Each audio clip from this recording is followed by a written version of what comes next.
دل کی تاریکی میں نور دین سے ہو روشنی، کامیاب و کامراں ہو ہر بشر کی زندگی، وحی حق کا نور بھر کے اپنے قلب و ذہن میں، آدمیت پائے فوز دنیاوی و اخروی۔ مسجد اسحاق میں آئیے سنیے درس قرآن و حدیث۔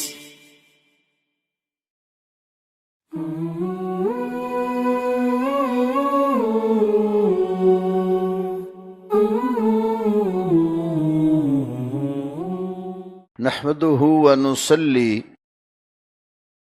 ونسلم على رسوله الكريم،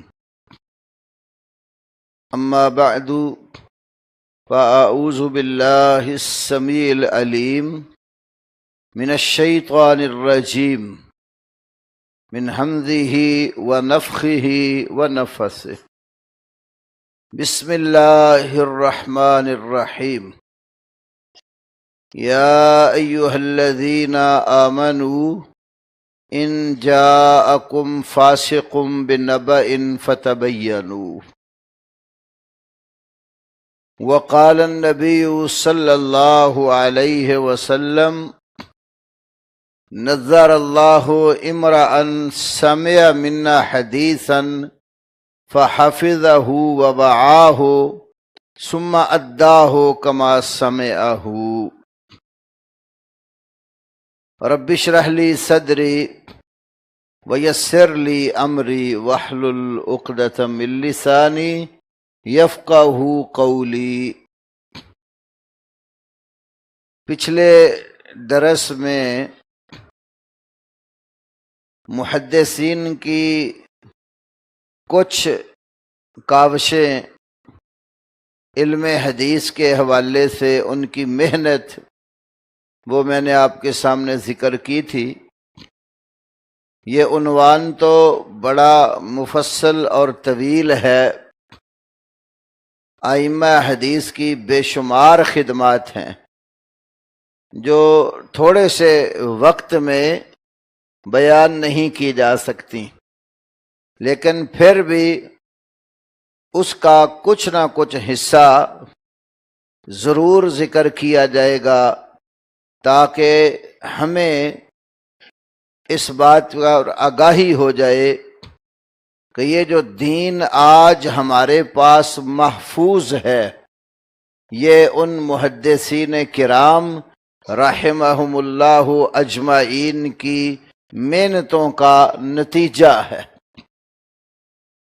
تو محدثین کی خدمات میں سے یہ ایک بہت بڑی خدمت ہے کہ انہوں نے نبی صلی اللہ علیہ وسلم سے مروی شدہ آپ کے اقوال، افعال اور تقریرات کو دو طریقوں سے محفوظ کیا۔ ایک تو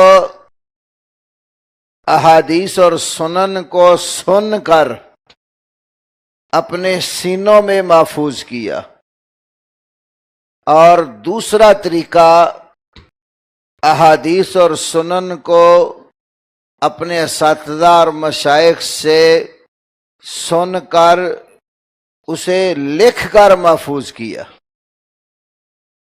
امام المحدثین امام بخاری رحمہ اللہ الباری نے صحیح البخاری میں کتاب العلم کے اندر یہ دونوں مسئلے بیان کیے ہیں۔ ایک باب امام بخاری علیہ رحمہ نے یہ باندھا ہے باب حفظ العلم، علم کو محفوظ کرنے کا بیان، علم یاد کرنے اور یاد رکھنے کا بیان۔ تو باب حفظ العلم قائم کر کے امام بخاری علیہ رحمہ نے یہ بات سمجھائی ہے کہ نبی صلی اللہ علیہ وسلم کی احادیث اور سنن کو سن کر سینے کے اندر محفوظ کیا گیا ہے، اور آپ صلی اللہ علیہ وسلم نے اس کی باقاعدہ ترغیب دی تھی۔ 70 سے زائد صحابہ کرام رضوان اللہ علیہم اجمعین نے یہ رسول اللہ صلی اللہ علیہ وسلم کی حدیث ذکر کی ہے کہ نظر اللہ امرأن، اللہ تبارک و تعالی اس آدمی کو تر و تازہ رکھے، سمع منا حدیثاً، جس نے ہم سے کوئی ایک حدیث سن لی، سننے کے بعد فحفظہ، اس حدیث کو حفظ کر لیا، ووعاہ، اور پھر اس کو محفوظ کر کے رکھا، ثم اداہ کما سمعہ، پھر جس طرح سنا اس نے اسی طرح آگے لوگوں تک پہنچا دیا۔ تو جس شخص نے حدیث سن کر یاد کی اور یاد رکھی اور آگے لوگوں تک اسی طرح پہنچائی، تو آپ صلی اللہ علیہ وسلم نے اس کو یہ دعا دی، نظر اللہ، اللہ تعالیٰ اس بندے کو تر و تازہ رکھے۔ تو یہ رسول اللہ صلی اللہ علیہ وسلم کی جو دعا ہے اور یہ حدیث، اس کی تمام اسانید کو 70 سے زائد صحابہ سے جو مروی ہے، ایک ہی کتاب کے اندر اس وقت کے مدینہ کے اندر سب سے بڑے محدث اور عمر رسیدہ شیخ اور استاد عبد المحسن عباد حفظہ اللہ نے ایک کتاب کی صورت میں اکٹھا کر دیا ہے۔ تو نبی علیہ السلام کی اس حدیث اور دیگر کئی حدیث کی روح سے سینوں میں حدیثیں سن کر یاد رکھنے کا سلسلہ یہ ائمہ حدیث میں جاری رہا، اور ایک ایک حدیث کا جب پتہ چلتا کہ فلاں شخص کے پاس نبی صلی اللہ علیہ وسلم کی کوئی حدیث ہے، تو لمبے لمبے سفر کر کے جا کر ایک ایک حدیث کو سن کر اس کو محفوظ کیا۔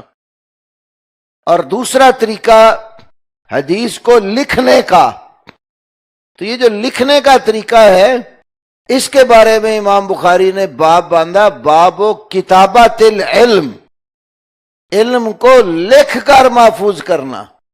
اور یہ لکھنے کا دور بھی نبی کریم صلی اللہ علیہ وسلم کے زمانے سے ائمہ حدیث تک لگاتار چلا آتا رہا۔ آپ صلی اللہ علیہ وسلم کو سن کر آپ کے صحابہ کرام نے لکھا، صحابہ سے سن کر آگے تابعین نے لکھا، اور پھر تبع تابعین نے، اسی طرح یہ ائمہ حدیث تک سارا سلسلہ پہنچتا رہا۔ بڑی مشہور حدیث ہے اس سلسلے کی، ابو داود مستدرک حاکم جامع و بیان العلم و فضل ہی وغیرہ میں یہ حدیث آتی ہے۔ نبی علیہ السلام جس وقت گفتگو فرماتے تھے تو آپ کی باتیں سن کر آپ کے ایک صحابی عبداللہ ابن عمر رضی اللہ تعالی عنہ لکھ لیا کرتے تھے۔ قریش کے لوگوں نے کہا کہ محمد بشر یتکلم فی الرضا والغضب، محمد صلی اللہ علیہ وسلم تو ایک انسان ہے، آپ خوشی میں بھی بولتے ہیں اور غصے میں بھی بولتے ہیں، اور تم ہر دو صورتوں میں محمد صلی اللہ علیہ وسلم جو بولتے ہیں وہ لکھ لیتے ہو۔ منع کیا انہوں نے، قریشیوں نے، عبداللہ ابن عمر رضی اللہ تعالی عنہ نے یہ بات نبی صلی اللہ علیہ وسلم سے بیان کی کہ قریش کے لوگ یہ کہتے ہیں۔ تو رسول اللہ صلی اللہ علیہ وسلم نے اپنے اس صحابی کو حکم دیا، اکتب فوالذی نفس محمد بیدہ، زبان کا اشارہ کر کے فرمایا ما یخرج منہ الا حق، اے عبداللہ تو لکھ، اس ذات کی قسم ہے جس کے ہاتھ میں میں محمد کی جان ہے، میری زبان سے حق کے سوا کچھ نہیں نکلتا۔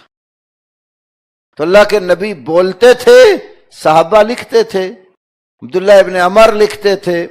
اسی طرح رسول اللہ صلی اللہ علیہ وسلم خود اپنی کئی احادیث کو لکھنے کا حکم دیا، اور پھر صحابہ میں سے حضرت ابو ہریرہ رضی اللہ تعالی عنہ نے خود نبی علیہ السلام کی یاد کی ہوئی احادیث وہ آگے اپنے ایک شاگرد حمام بن منبہ کو لکھوائیں۔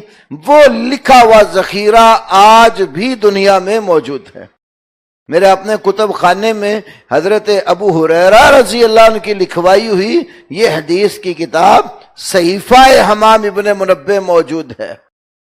اسی طرح سہیل بن ابی صالح اپنے باپ سے اور وہ حضرت ابو ہریرہ سے جو کچھ بیان کرتے ہیں، الحمدللہ میری لائبریری میں وہ بھی لکھا ہوا ذخیرہ حضرت ابو ہریرہ نے جو ان کو لکھوایا وہ بھی محفوظ ہے۔ تو صحابہ نے بھی لکھا، پھر صحابہ کے آگے شاگرد جو تھے ائمہ حدیث بنے، انہوں نے بھی لکھا۔ اب امام مالک رحمت اللہ علیہ کتنے عظیم محدث ہیں۔ امام مالک اور صحابی رسول عبداللہ ابن عمر رضی اللہ تعالی عنہما کے درمیان صرف ایک واسطہ ہے۔ امام مالک حضرت نافع سے روایت کرتے ہیں، اور نافع عبداللہ ابن عمر کے غلام ہے، اور وہ عبداللہ بن عمر سے بیان کرتے ہیں۔ یعنی امام مالک اور صحابی کے درمیان صرف ایک واسطہ ہے۔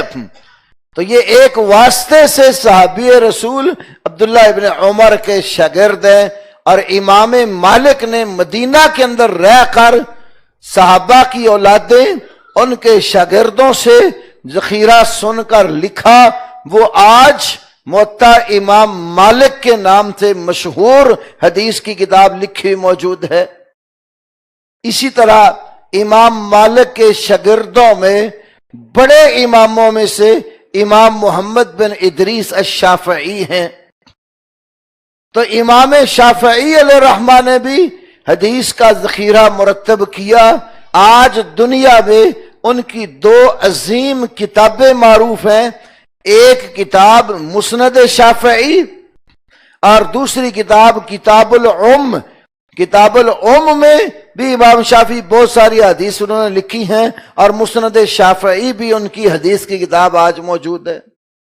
امام شافعی کے شاگردوں میں بڑے اماموں میں سے امام احمد ابن حنبل ہیں، اور امام احمد ابن حنبل کی لکھی ہوئی مسند حدیث کی کتاب آج بھی دنیا میں 6 پرانا نسخہ 6 جلدوں میں مزید ریسرچ اور تحقیق کے ساتھ جو چھپا ہے، آج وہ 52 جلدوں میں مؤسسۃ الرسالہ والوں نے اس کو شائع کیا۔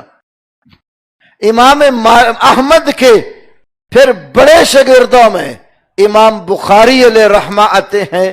امام بخاری کی کتابوں میں سے صحیح بخاری آج دنیا میں موجود ہے۔ بخاری کے بڑے شاگردوں میں سے امام مسلم ہے، امام مسلم کی صحیح موجود ہے۔ بخاری کے شاگردوں میں امام ترمذی ہے، ترمذی شریف بھی ان کی کتاب موجود ہے۔ بخاری کے شاگردوں میں امام نسائی ہے، امام نسائی کی سنن بھی آج موجود ہے۔ تو بعض لوگ جو یہ کہہ دیتے ہیں یہ حدیث کی کتابیں تو 200 سال کوئی 300 سال بعد لکھی، حالانکہ ان کو یہ پتہ نہیں ہے کہ بخاری مسلم وغیرہ سے پہلے جو امام بخاری کے استاد تھے ان کی بھی کتابیں ہیں۔ الحمدللہ ہمارے پاس امام بخاری کے استادوں میں سے امام احمد کی مسند بھی موجود ہے، امام اسحاق بن راہویہ کی مسند بھی لکھی موجود ہے۔ بخاری کے استادوں میں امام علی ابن الجاد کی مسند بھی لکھی ہمارے پاس موجود ہے۔ امام بخاری کے کئی اساتذہ کی کتابیں آج دنیا میں لکھی موجود ہیں۔ پھر بخاری کے استادوں کی کتابیں بھی موجود ہیں۔ مثلا بخاری کے استاد احمد ابن حنبل ہیں، احمد کے استادوں میں ایک اور بہت بڑے استاد امام عبد الرزاق رحمہ اللہ جو یمن کے اندر رہتے تھے، صنعاء شہر میں، تو صنعانی کے نام سے معروف ہوئے، پھر عبد الرزاق الصنعانی۔ امام احمد ابن حنبل لمبا سفر کر کے یمن میں جا کر صنعاء میں امام عبدالرزاق کے پاس پڑھتے رہے، اور امام عبدالرزاق کی تفسیر عبدالرزاق اور ان کی مصنف 11 جلدوں میں آج بھی چھپی موجود ہے۔ امام عبدالرزاق کا تذکرہ خود امام احمد ابن حنبل نے اپنی مسند کے اندر کیا ہے۔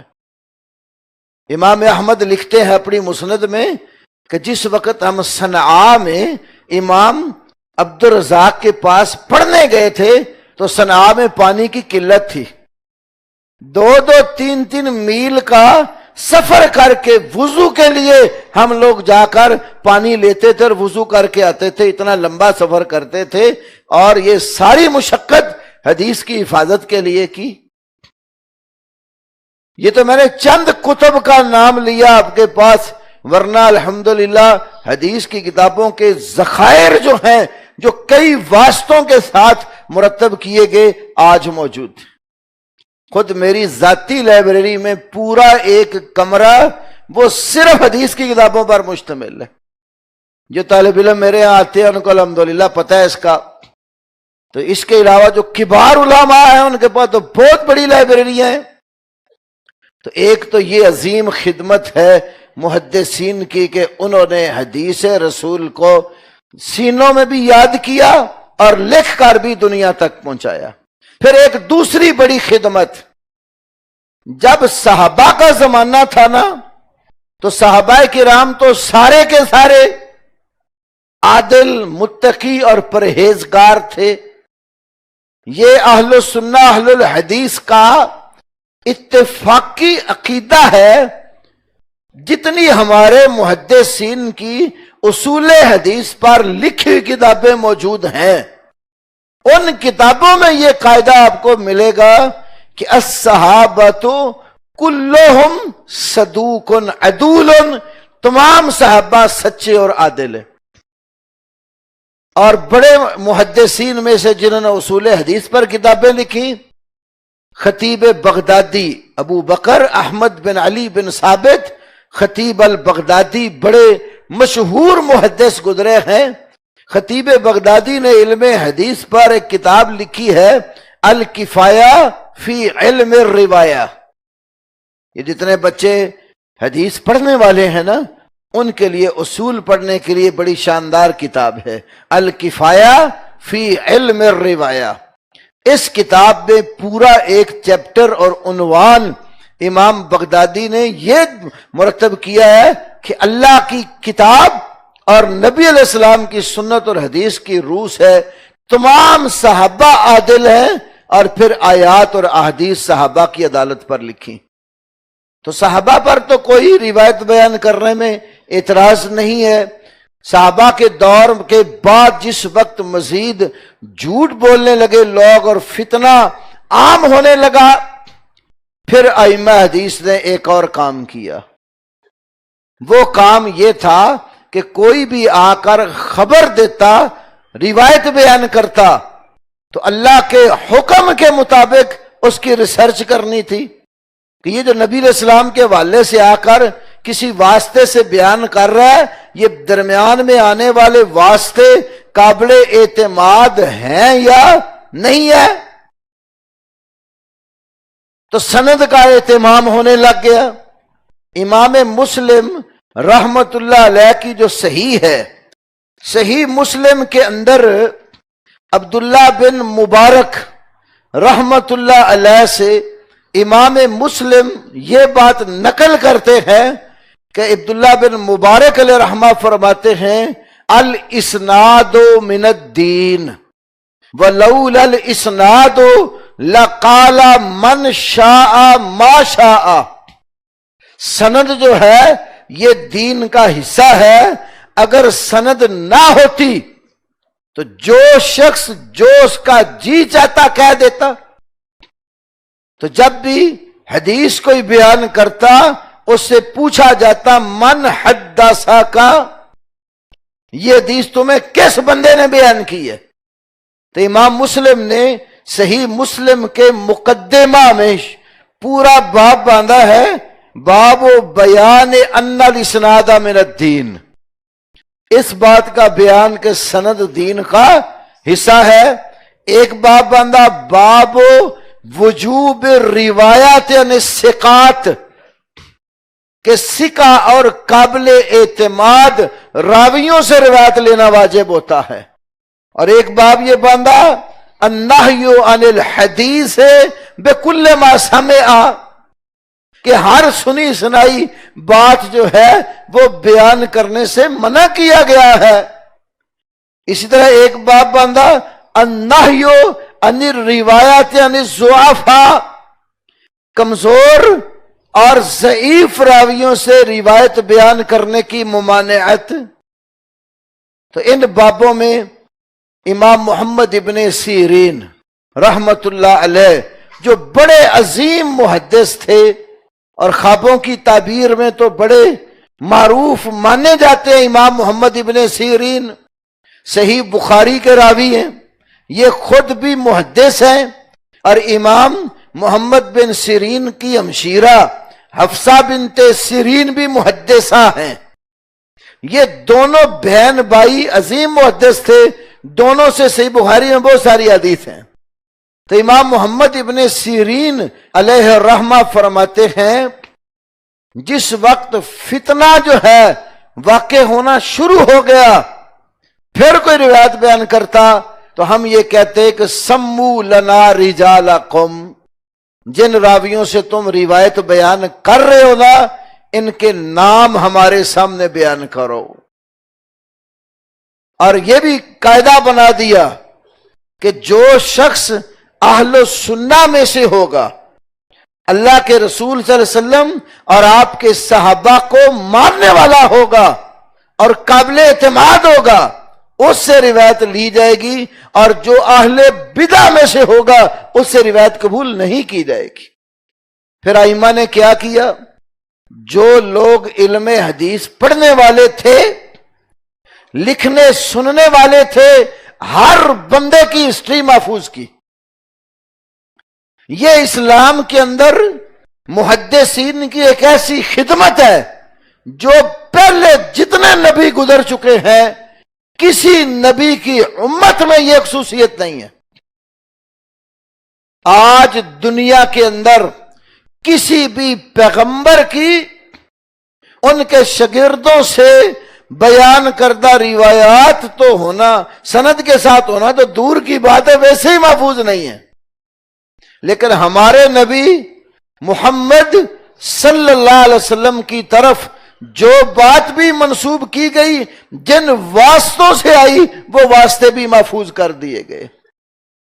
تو ہر شخص کی ہسٹری لکھی گئی، راوی حدیث کی تاریخ پیدائش، وہ کس تاریخ کو پیدا ہوا، کس علاقے میں پیدا ہوا، اس کا نام و نسب کیا ہے، پیدا ہونے کے بعد جب وہ بڑا ہوتا ہے اس کو اس کے والدین اور گھر والوں نے کس مدرسے میں پڑھنے کے لیے بھیجا ہے، کس استاد کے پاس بیٹھ کر اس نے پڑھا ہے، اور کون سا فن کس استاد سے حاصل کیا ہے، اور پھر جب وہ مختلف دین کے فنون پڑھ کر فارغ ہوتا ہے، فارغ ہونے کے بعد وہ مسند لگا کے بیٹھا، اس سے پڑھنے والے کون کون سے لوگ تھے، پھر وہ شخص اس کی اپنی حالات زندگی میں یہ بات بھی دیکھتے کہ اس شخص کا قوت حفظ جو ہے وہ کام کرتا ہے یا نہیں کرتا،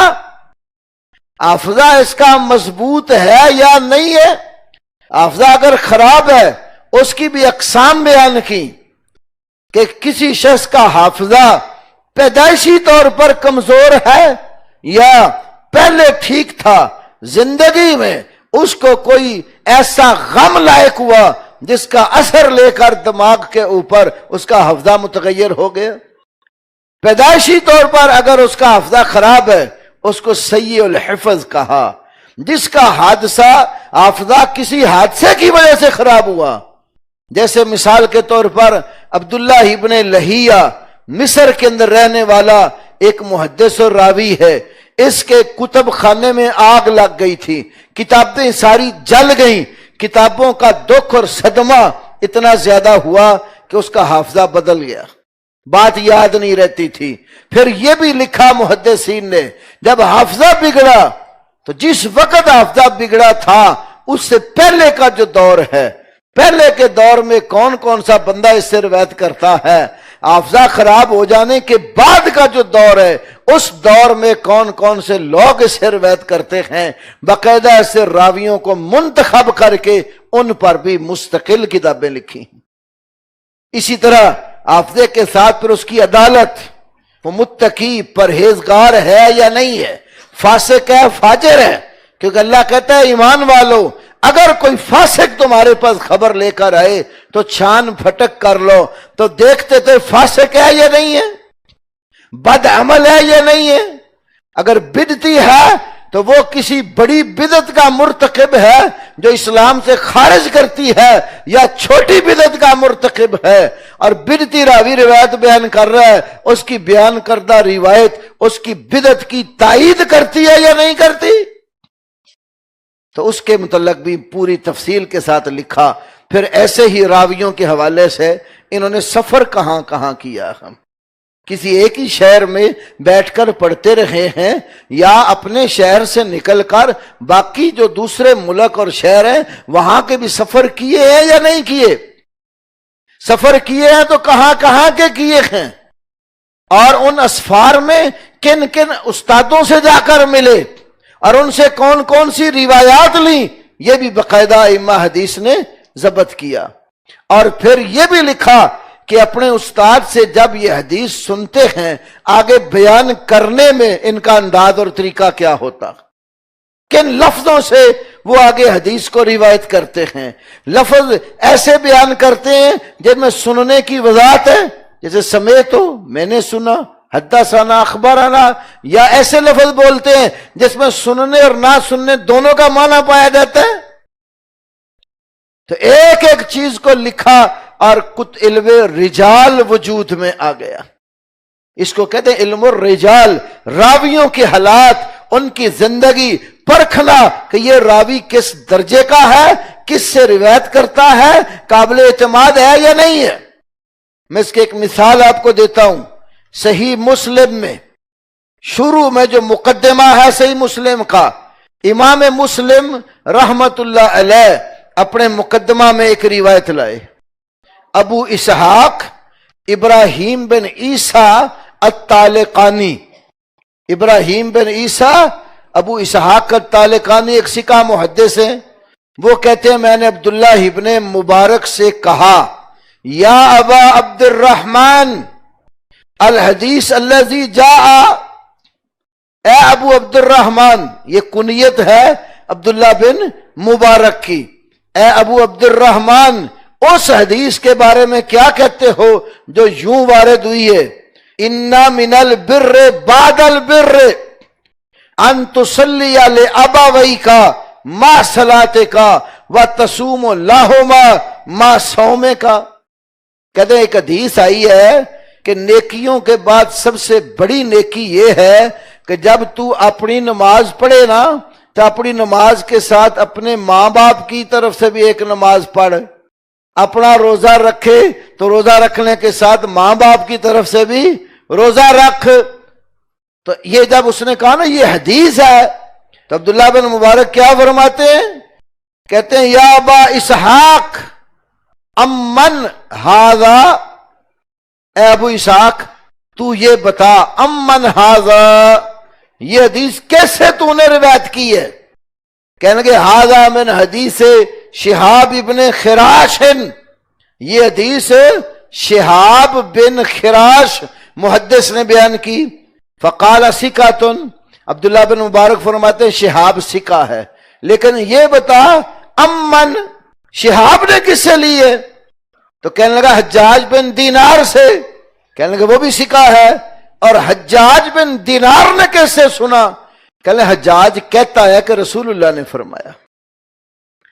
تو حجاج چونکہ تبع تابعی تھا، اب تبع تابعی کی ملاقات تو اللہ کے رسول سے نہیں ہے، تو امام عبداللہ بن مبارک فرماتے ہیں اِنَّ بین الحجاج ابن دینار و بین النبی صلی اللہ علیہ وسلم مفاوض، حجاج بن دینار اور نبی پاک کے درمیان تو اتنے واسطے ہیں، چٹیل زمینیں ہیں کہ کوئی سوار اپنی سواری کے اوپر بیٹھ کر سفر طے کرنا شروع کر دے، سواری کی گردن کٹ جائے، سفر ختم نہ ہو۔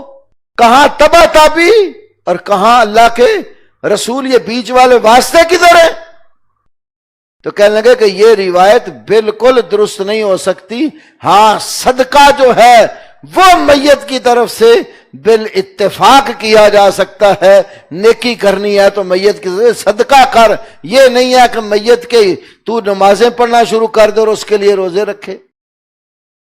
تو اس روایت کے سماع پر عبداللہ بن مبارک نے سبق یہ دے دیا، جو بندہ آ کر روایت بیان کرتا ہے اس سے لے کر نبی صلی اللہ علیہ وسلم تک جتنے بیان کرنے والے بیچ میں واسطے ہیں سارے قابل اعتماد ہوں۔ اور یہ بڑی ایسی عظیم خدمت ہے ائمہ حدیث کی کہ علم الرجال کو معین کیا، کتابیں لکھی ہیں اس کے اوپر، اور ایک ایک راوی کے حالات ضبط کیے تاکہ روایت بیان کرنے والا جب بیان کرے تو اس کی تحقیق کی جا سکے کہ واقعہ ہی قابل اعتماد واسطوں کے ساتھ یہ نبی علیہ السلام تک پہنچتی ہے۔ اسی لیے آج ہمارے ہاں آپ دیکھتے ہیں سب سے زیادہ قرآن کے بعد جن کتابوں کا نام لیا جاتا ہے، ایک صحیح بخاری اور دوسری صحیح مسلم، اس لیے کہ بخاری اور مسلم نے اہتمام کیا اس چیز کا کہ ہمارے اور نبی علیہ السلام کے درمیان جتنے واسطے آئیں سارے ہی صحیح اور قابل اعتماد ہوں۔ تو محدثین کی خدمات میں سے یہ دو بڑی خدمات ہیں جن کی طرف میں نے تھوڑا سا آپ کے سامنے تذکرہ کیا۔ ایک تو حدیث کو محفوظ کیا، اور دو طریقوں سے، سن کر بھی اور لکھ کر بھی، اور دوسرا حدیث بیان کرنے والے جتنے راوی ہیں تو راویان حدیث کے حالات زندگی بھی مرتب کیے، اور اس پر بڑی بڑی کتابیں لکھی ہیں۔ اللہ رب العالمین محدثین کی خدمات جلیلہ کو قبول فرمائے اور ہمیں ان کی عزت اور اکرام کرنے کی توفیق نصیب فرمائے۔ وآخر دعوانا الحمدللہ رب العالمین۔ Mm-hmm.